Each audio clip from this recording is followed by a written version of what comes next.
하나님 말씀 사도행전 2장입니다.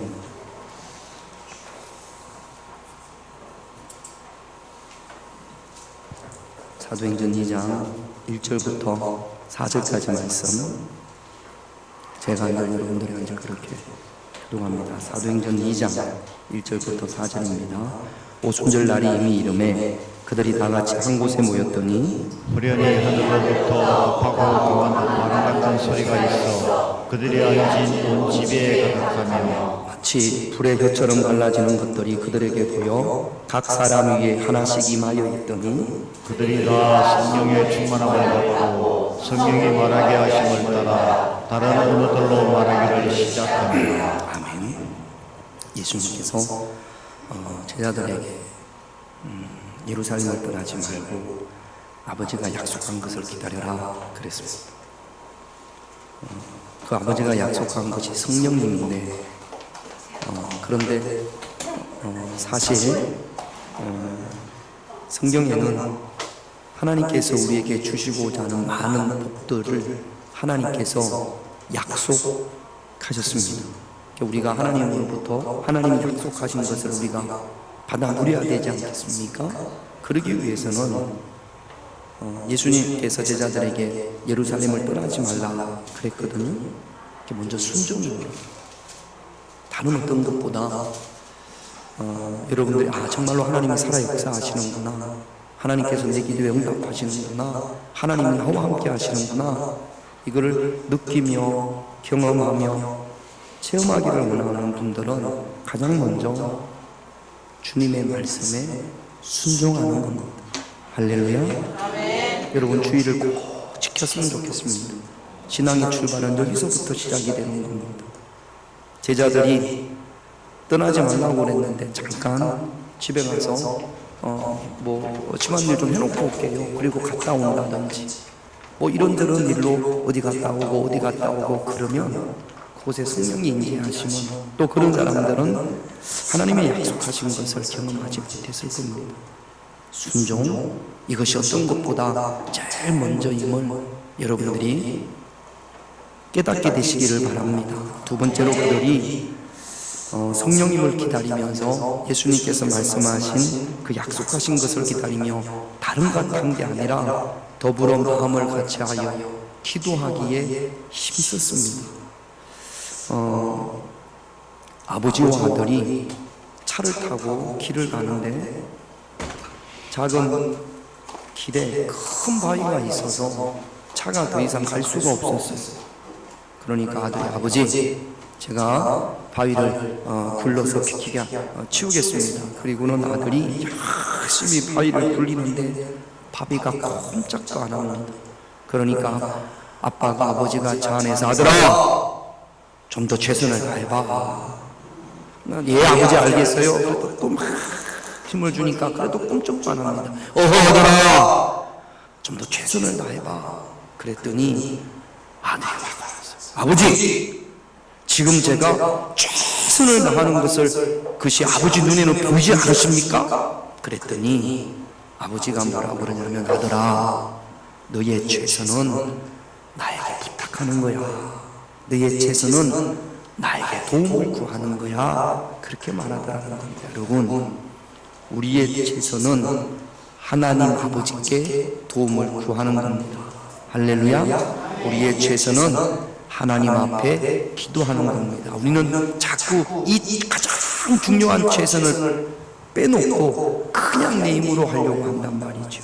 제자들이 더불어 마음을 같이하여 기도에 힘썼던 것처럼 지금보다 조금 더 기도에 힘쓸 수 있는 그런 저와 여러분들이 되셔야 할 줄로 믿습니다.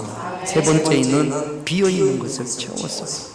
12명 숫자 가운데 가룟 유다가 빠졌지 않습니까? 그래서 기도하다가 우리가 비어있는 것을 채우자, 그래서 그 한 명을 채웠습니다. 저와 여러분들이 채워야 할 것이 무엇일까요? 어떤 이들은 순종, 어떤 이들은 회개. 먼저 비어있는 것을 채울 때 그 안에 우리 하나님께서 약속하신 것을, 성령을 허락해 주실 줄로 믿습니다. 이것이 지난주 말씀이었어요. 회개하고 순종하고 그 가운데 하나님의 응답이 있는 줄로 믿습니다. 오늘 말씀 1절 말씀을 한번 보겠습니다. 같이 있습니다. 오순절 날이 이미 이름에 그들이 다 같이 한 곳에 모였습니다. 사실 열흘 동안 한 곳에 모여 있었던 것 같습니다.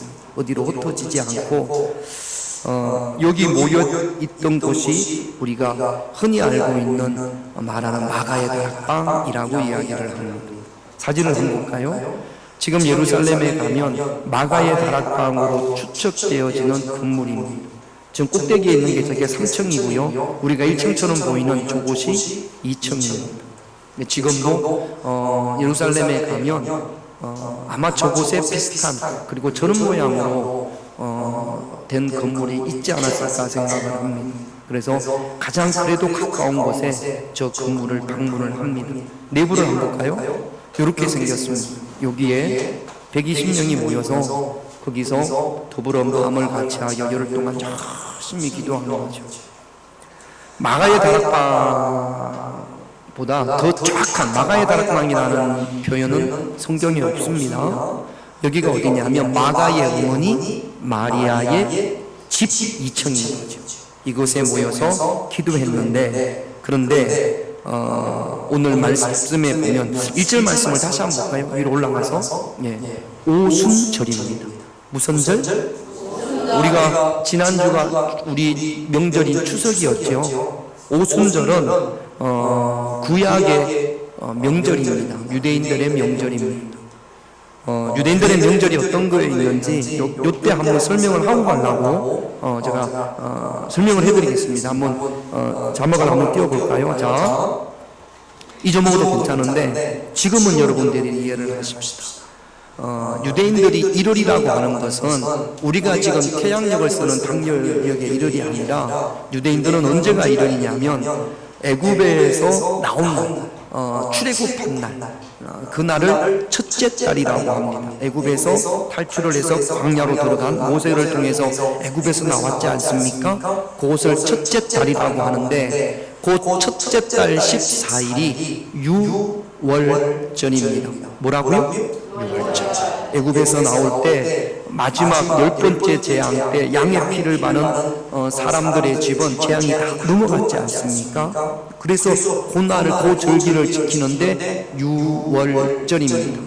첫째 달 14일 1월 14일이 유월절입니다. 그 다음에 그 두 번째 보면 1월 15일부터 21일까지를 무교절이라고 합니다. 6월절 다음 날부터 일주일 동안 무교절, 그러니까 누룩이 들어가지 않는 빵을 먹는 거예요. 발효되지 않는 빵을 먹는 일주일 동안 그 빵을 먹는 날을 무교절이라고 합니다. 다시 설명을 하면, 자, 1월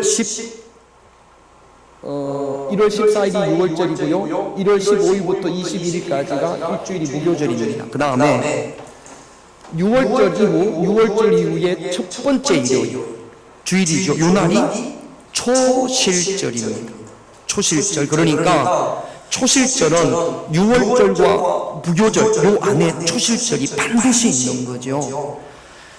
예수님께서 부활하신 날이 초실절입니다. 그러면 초실절은 뭐 하는 날이냐? 이스라엘 사람들이 1월달이 요즘으로 말하면 4월달입니다. 4월달이 저들은 1월이 되는 거죠. 요때 보리를 추수를 한답니다. 제일 먼저 추수한 보리의 첫 이삭을 하나님께 드리는 날, 그날이 초실절. 무슨 절? 보리의 첫 열매를 드리는 날이 무슨 절? 초실절. 예수님께서 초실절에 부활을 하셨어요. 그래서 우리가 예수님을 부활의 첫 열매라고 하는 겁니다. 예수님이 언제 무슨 절기에 부활하셨다고요? 초실절. understand? 이해가 되죠? 그래서 초실절은 뭐 하는 날이라고요?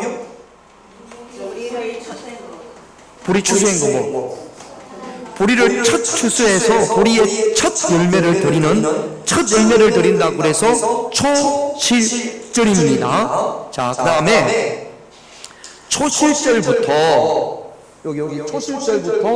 49일째를 7 곱하기 7은 얼마? 그래서 초실절이 뭐라고요?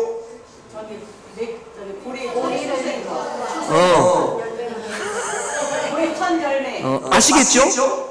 보리를 처음에 추수해서 가장 먼저 첫 번째 추수한 보리를 첫 열매를 하나님께 드리는 날이 무슨 절? 초실절. 그냥 넘어가면 또 모를 거야. 지금 이 시간은 못 외우더라도 이해는 하십시다. 그리고 초실절부터 49일째 되는 날을 77절, 7 곱하기 7은 49일이라고 그래서 77절 또는 맥추절이라고 합니다. 그러면 77절은 뭐냐? 맥추절은 뭐냐? 1월 15일 초실절에 보리를 추수해서 77절에 무슨 추수를 마치냐면 밀추수를 마치지. 보리의 추수부터 시작을 해서 요 49일 동안 보리도 추수하고 모도 추수하고 밀도 추수하고, 그래서 보리와 밀의 추수를 다 마치는 날, 그날 하나님 앞에 예배를 드리는데 그날을 무슨 절? 맥추절이라고도 하고 77절이라고도 하고, 추석이나 한가위나 같은 말이에요, 틀린 말이에요? 추석하고 한가위하고 같은 말이에요, 틀린 말이? 같은 말이에요. 77절과 맥추절은 같다, 틀리다? 같다. 그래서 49일째를 밀까지 다 추수하고 하나님 앞에 예배를 드리면서 77절 또는 맥추절을 지킵니다. 그 다음날 77절 다음날 우리 성경에 나와 있는 것처럼 77절 다음날을 오순절이라고 해요. 그래서 이거 보면 사람들이 오순절과 77절 맥추절이 같은 날인가? 그러면 같이 예배드리지 왜 또 그 다음날은 오순절이라고 하나? 한 번도 안 궁금해 보셨죠? 한 번도 안 궁금해 봤어요. 77절이 뭔지 오순절이 뭔지도 잘 모르고 이제 알았습니다. 지금도 모르겠어요? 77절이 무슨 날이다? 아니 모르네. 정신을 바짝 차리고 뭘 보리야? 보리고 밀이고 지금도 잘 모르네. 자, 초실절에 보리를 추수하기 시작을 했어요. 77절에 농사 지어 보신 분들 보리와 밀을 같이 추수합니까? 보리 먼저 추수합니까? 그 다음 밀은 나중에 추수하고 밀을 먼저 추수합니까? 그러니까 초실절에 보리를 추수해서 77절에 무슨 추수가 끝나요? 밀추수가 끝나요. 그래서 맥추절 49일 동안 보리와 밀을 다 추수한 다음에 77절 또는 맥추절을 드리고 그 다음날 오순절부터 과일을 추수하기 시작합니다. 여름 과일, 포도, 올리브, 또 무화과, 그 다음에 종려나무, 대추야자, 또 석류. 그래서 오순절부터는 뭐를 추수하기 시작하느냐? 과일. 그래서 오순절 그러면 새로운 시작. 오순절 그러면 우리는 저 느낌이 없는데 그 사람들은 오순절 그러면 이날부터 새롭게 시작하는 거예요. 자, 여러분, 공부하는 학생이 시큰 놀다가 이제 열심히 공부해봐야지 그러면 제일 먼저 뭘 하죠? 청소를 해. 청소. 우리 옛날에 응답하라 88 보니까 그 주인공 여학생이 이제 공부 열심히 해야지, 그리고 독서실에 가가지고 청소한 다음에 피곤해서 자. 그 다음에 또 우리 떠들어보면 열심히 공부해야지, 그리고 머리 깎습니다. 그런다고 새로운 시작이 될까? 오순절은 아무튼 새로운 시작입니다. 그런데 성령이 언제 임하셨느냐? 언제 임하셨어요? 제자들이 오순절에 임할 줄 알고 이제 8일 남았어, 이제 7일 남았어, 그렇게 디데이를 잡은 건 아니에요. 예수님께서 기다리라고 하니까 기다리면서 순종하면서 기도했더니 언제 성령이 내렸느냐? 오순절날 성령이 임하셨습니다. 오순절의 의미는 뭐라고요? 새롭게 시작한다. 오순절날 성령이 내리면서 이 땅에 뭐가 시작이 됐냐면 교회가 시작이 되어졌어요. 할렐루야. 오순절날 성령이 임재하시면서 그때부터 제자들이 예수님의 복음을 증거하기 시작을 했습니다. 여러분, 머리 깎는다고 새로운 시작이 되는 게 아니고, 청소한다고 새로운 시작이 되는 게 아니고, 성령이 임재할 때, 내게 성령이 임할 때 새롭게 시작할 수 있는 힘, 새롭게 시작할 수 있는 능력이 생기는 줄로 믿습니다. 그러므로 혹시 여러분 가운데 나는 새로운 시작이 필요해, 새롭게 뭘 시작을 해야 돼, 내 힘으로 하는 것도 물론 필요하겠지만 그 위에 성령의 임재하심이 있어야 될 줄로 믿습니다. 우리 아들 저야 큰애 둘째가 다 공대생이에요. 저는 신학은 문과고 얘들은 이과예요. 그래 가끔 뭐 이런저런 이야기 하다 보면, 특별히 지금 우리 영민이가 상대성, 아빠 상대성 이론 알아요? 이렇게 무시하듯이 잘 모릅니다. 상대성 이론이 뭔지, 역학이 뭔지, 양자 역학이 뭔지 잘 들어보지도 못했고 잘 모릅니다. 그러니까 이제 은근히 아빠는 잘 모른다듯이 이렇게 무시하는 거 있죠. 자녀들한테 그런 거 받아본 적 있죠? 그러면 우리가 똑똑해서 기분이 좋구나, 그렇습니까? 아니면 한 대 져받고 싶습니까?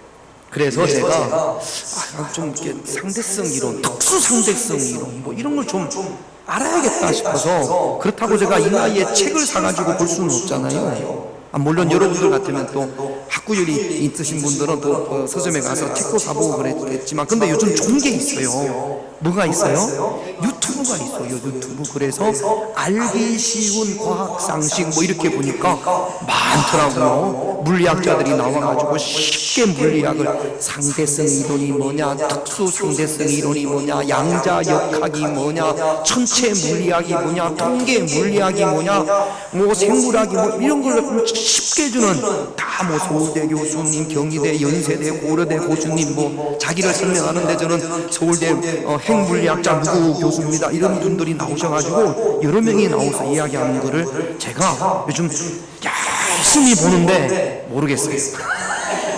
아니 알려고 해도 들을 때는 좀 그런 것 같은데 모르겠어요. 뭐 그러면서 그런 유튜브에 한 번은 이 사람들이 종교에 대한 이야기를 하려고 신학대학 교수님을 초청을 했어요.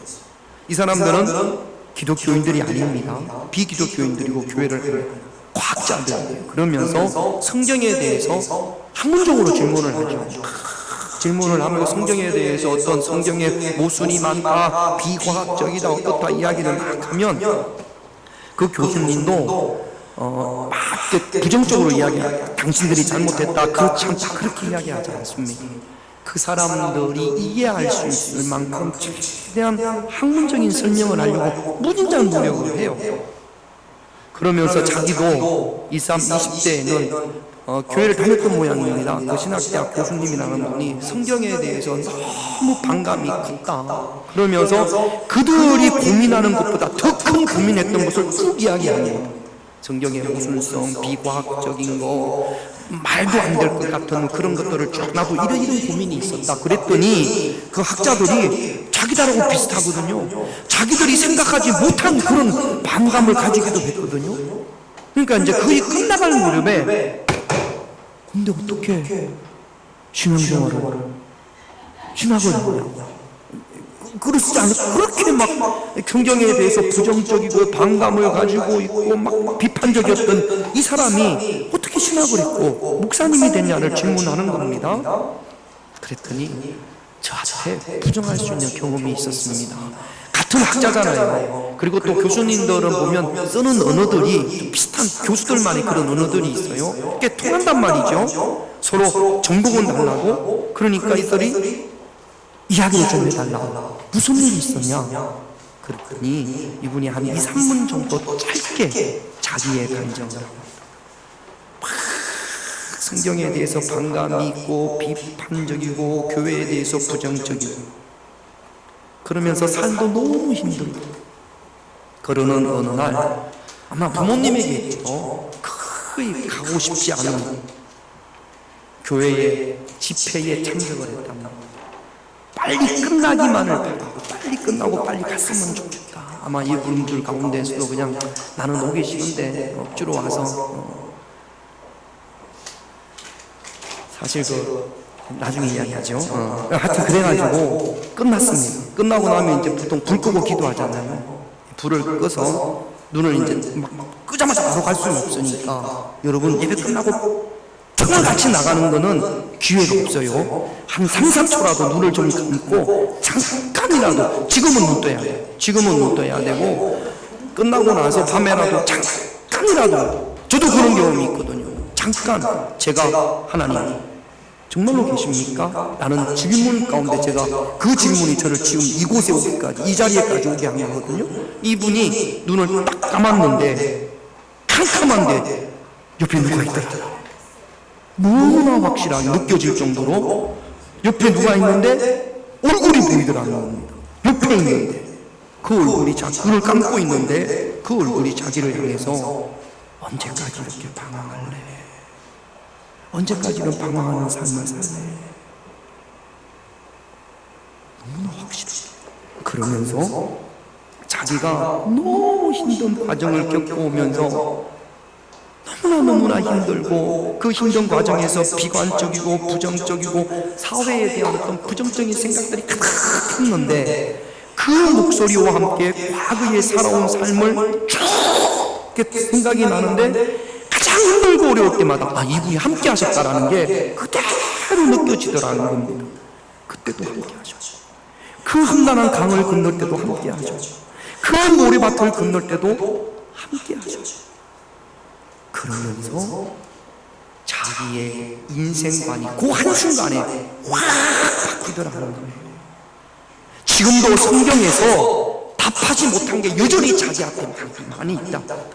설명해 줄 수 없는 것들이 지금도 많이 있고 신학대학에서 가르치는 교수님임에도 불구하고 지금도 내가 이해하지 못하는 부분들, 성경에 이해하지 못하는 부분들이 사실은 많이 있지만 그날 그 시간을 통해서 그 경험을 통해서 하나님의 존재를 부정할 수가 없더라는 거예요. 그러면서 그 인생이 새롭게 시작되어졌답니다. 여러분, 성령의 임재하심, 오순절날 성령의 임재하심은 새롭게 교회가 시작되어졌고 제자들이 새로운 인생을 살게 합니다. 이건 우리 개인도 마찬가지. 성령이 임할 때 삶의 전환점이 되어지고 성령이 임재하실 때 새롭게 시작되어지는 줄로 믿습니다. 성경의 모든 사람들이 그리고 아마 여러분들의 신앙생활, 인생을 되돌아볼 때 여기서 성령의 임재하심을 경험했던 분들은 맞아. 그때 성령 임재하심으로 그게 내 삶의 터닝 포인트가 됐어. 이렇게 공감하시는 분들이 이 자리에도 많이 있을 거고 아직까지 그런 경험이 없는 분들은 하나님의 여러분들을 택하셨다면 반드시 여러분들이 죽기 전에 그런 날이 있을 줄로 믿습니다. 사모하고 예배 시간에 지금보다 더 많이 얼굴을 보게 되시기를 주님의 이름으로 축원드립니다. 오순절날 성령의 임재하심은 새로운 시작입니다. 두 번째, 그렇게 성령이 임할 때 어떤 현상들이 있었어요. 2절을 함께 같이 있습니다. 호련히 하늘로부터 급하고 강한 바람 같은 소리가 있어 그들이 앉은 온 집에 가득하며 오순절날 기도하기 그때도 막 모여서 기도하는데 호련히 갑자기 눈 깜짝할 사이에 전혀 예상하지 못했는데 성령이 임하십니다. 성령이 임하시면 어떻게 알았냐면 하늘로부터, 이게 하늘로부터라는 게 전쟁이 있을 텐데 이 하늘로부터라는 표현이 어떤 표현, 공중에서 급하고 강한, 지금 선풍기가 지금 절거거든요. 바람이 아닙니다. 바람이 불 때 나는 소리, 어떤 소리일까요? 모르겠어요, 어떤 소리인지는. 김원장 목사님 조금만 얼굴을 봐야지. 제가 잘 안 보이니까 제가 봐야죠.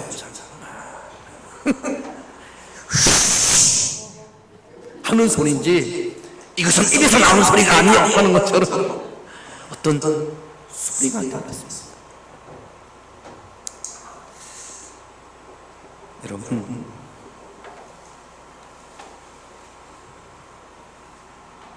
두 번째는, 자, 이것도 하시다. 3절을 볼게요. 같이 있습니다.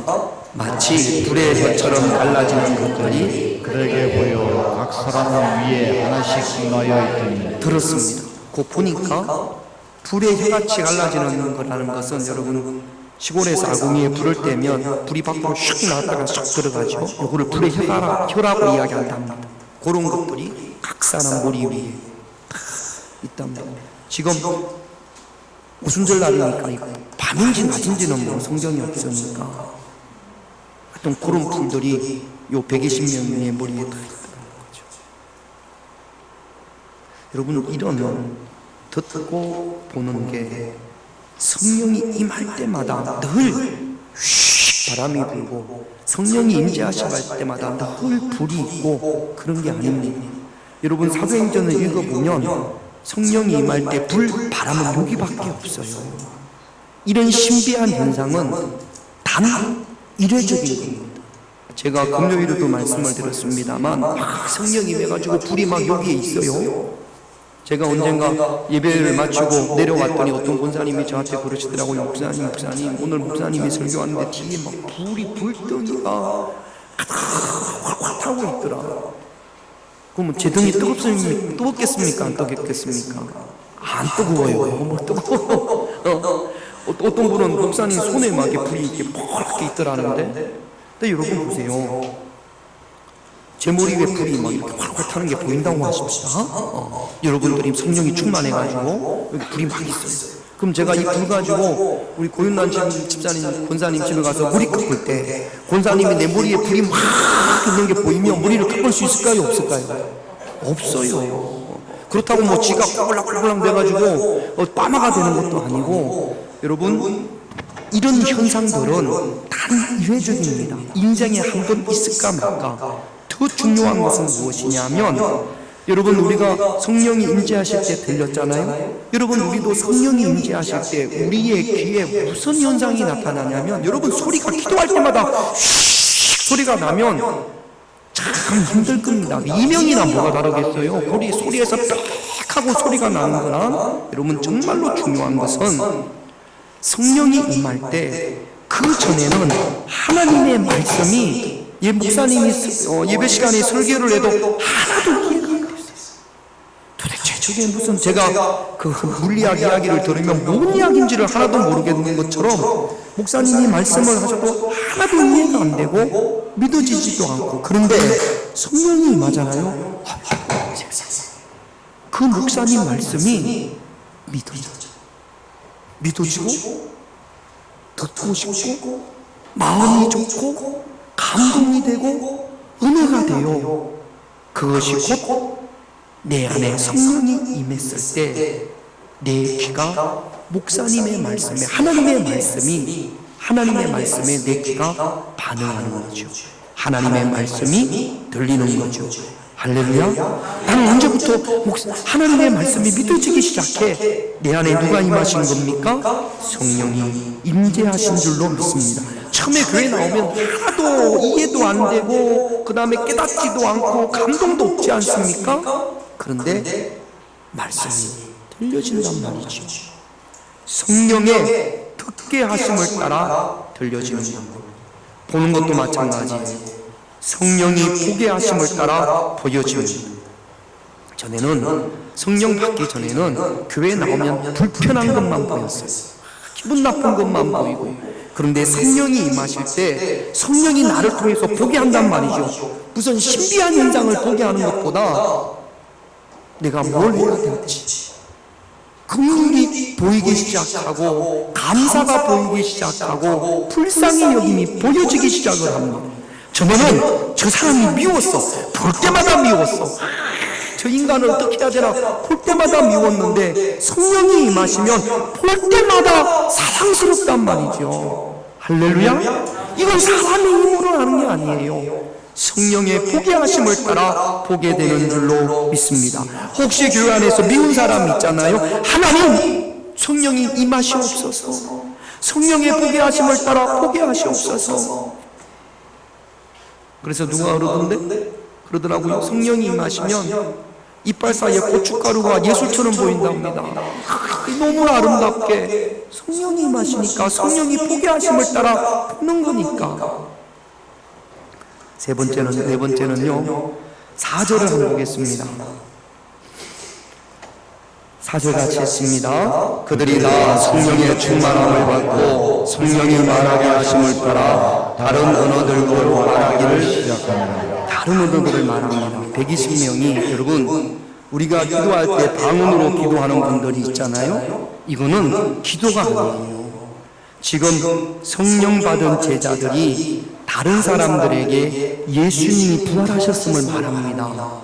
예수님의 복음을 말합니다. 그런데 제자들이 하는 이야기를 듣고 들은 사람들이 이렇게 이야기합니다. 7절 8절 같이 있습니다. 다 놀라 신기하게 여겨 이르되 보라, 이 말하는 사람들이 다 갈릴리 사람이 아니냐. 우리 각 사람이 난 곳 방언으로 듣게 되는 것이 어찌 됩니까? 예수님의 제자들은 갈릴리 저 시골에서 온 그 강원도에서 온 산골에서 온 그런 사람들인데, 갈릴리 사람들인데, 그 사람들이 하는 이야기를 오늘 듣는 사람들은 외국에서 온 사람들이에요. 유대인이기는 한데, 여러분 9절에서 11절을 보면 바데인, 메데인, 엘라민, 메소포타미아인, 갑바드기아, 본도, 아시아, 부르기아, 밤빌리아, 애국, 구레네, 언어가 다 다른데 이들이 하는 이야기가 미국에서 온 사람은 영어로 들리고, 프랑스에서 온 사람은 불어로 들리고, 일본에서 온 사람은 일본말로 들리고, 중국에서 온 사람은 중국말로 들린단 말이죠. 그러니까 제자들이 영어를 하나도 못했는데 어떤 제자는 영어로 막 말하기 시작하고, 어떤 사람은 중국어로 말하기 시작하고, 이럴 수도 있고,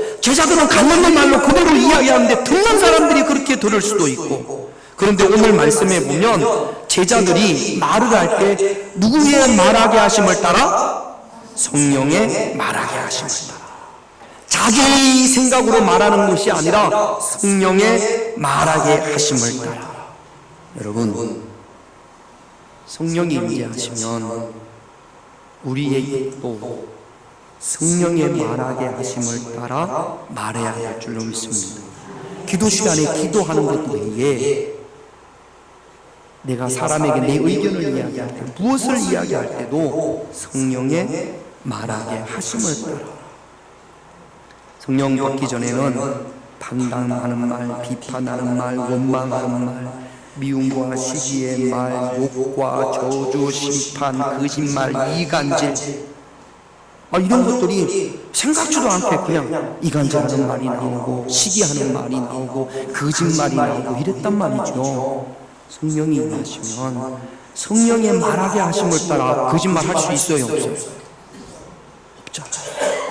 성령의 말하게 하심을 따라 사랑의 말, 용서의 말, 은혜의 말, 선한 말, 긍휼의 말, 이게 내가 하려고 한 게 아니라 성령의 말하게 하심을 따라 나도 모르게 제자들처럼 내 입이 성령의 다스림을 받는 거죠. 여러분, 신비한 현상, 늘 방언만 하고 돌아다닐 수는 없잖아요.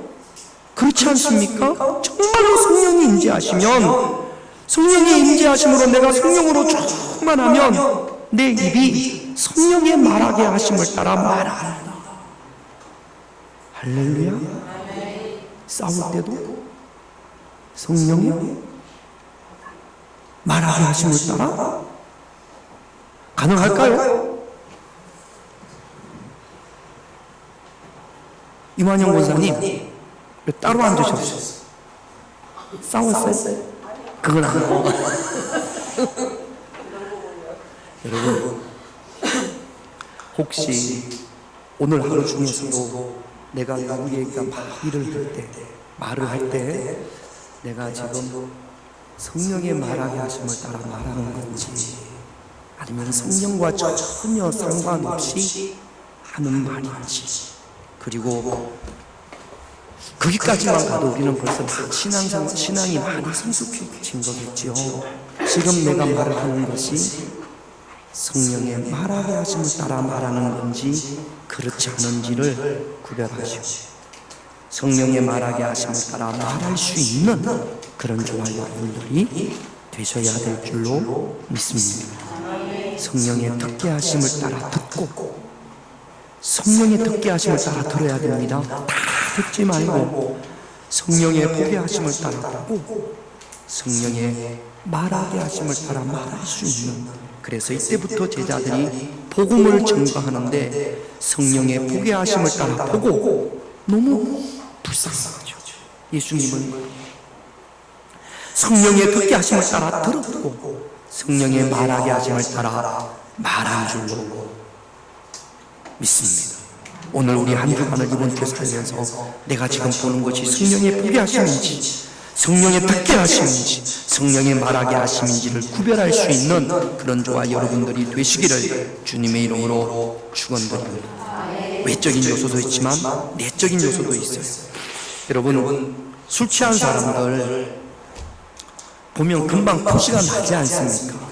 말을 하면 입에서 뭐가 나요? 술 냄새가 나요. 그리고 막 비틀거리잖아요. 몇 마디에 보면 말이 막 많지 않습니까? 막 싸우려고 하는 사람들이 있잖아요. 술 취한 사람들 보면 뭐 이야기해 보면 2, 3분 안에 이 사람이 지금 술 먹었구나 금방 가는 거거든요. 성령 충만한 사람도요 금방 갑니다. 드러나게 되어져 있습니다. 에베소서 5장 18절에서 21절, 제가 한 절 여러분들이 한 절 그렇게 교독합니다.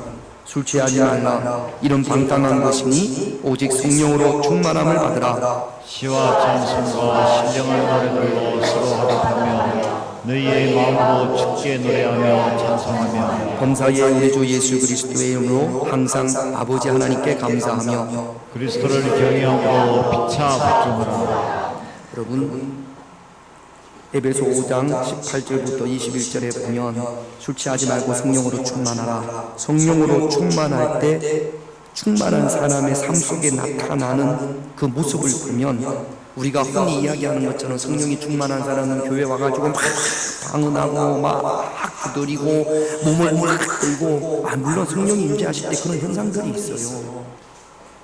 근데 그걸로 끝나서는 안 되는 거죠. 보세요. 19절에 보면 성령이 충만함을 받으라. 그리하면 찬송합니다.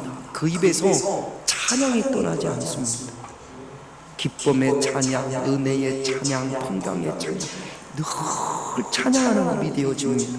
그리고 20절에 보면 성령의 충만함을 받으라. 그러면 뭐예요? 너희들이 범사에 감사하게 돼. 늘 감사하게 있습니다. 성령이 충만하면요 21절에 보면 피차 복종하라. 겸손합니다. 잘난 체 교만하지 않습니다.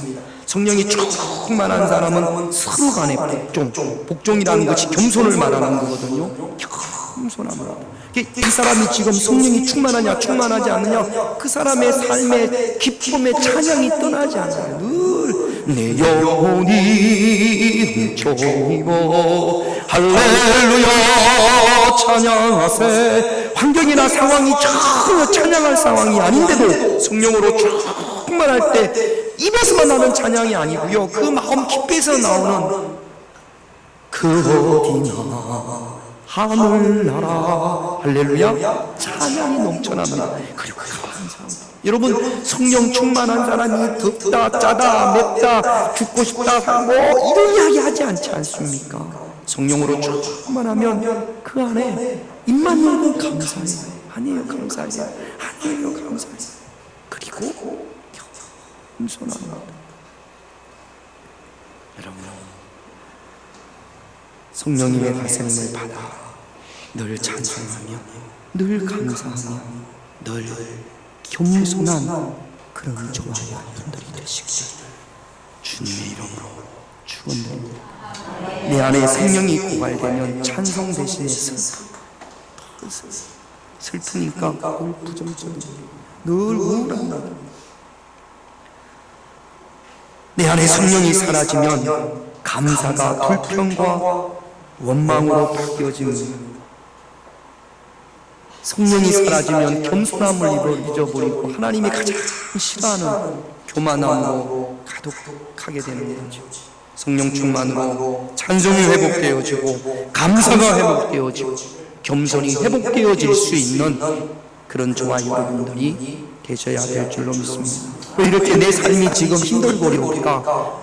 여러 가지 원인이 있겠습니다만 가장 첫 번째, 성령의 임재하심이 있어야 될 줄로 믿습니다. 오순절이 필요합니다. 우리 모두에게 새로운 시작, 오순절이 필요한 줄로 믿습니다. 기도 제목 보겠습니다. 1번 같이 있습니다. 나에게도 오순절을 허락하사 성령으로 새롭게 가게 하옵소서. 오순절이 있기를 오늘 이 시간 우리가 함께 기도하기를 원합니다. 2번 같이 있습니다. 성령이 이렇게 하시고 보게 하시고 말하게 하심으로 나를 통하여 주의 복음이 전하여지게 하옵소서. 성령의 말하게 하심을 따라 말하고 듣게 하심을 따라 듣고 보게 하심을 따라 보게 하심으로 복음을 전할 수 있는 저와 여러분들이 되기를 기도하기를 원합니다. 3번 같이 있습니다. 성령 충만으로 늘 찬송하며 감사하며 겸손하게 하옵소서. 이 세 가지 기도 제목 우리 찬양하고 다 같이 하나님 앞에 기도하겠습니다.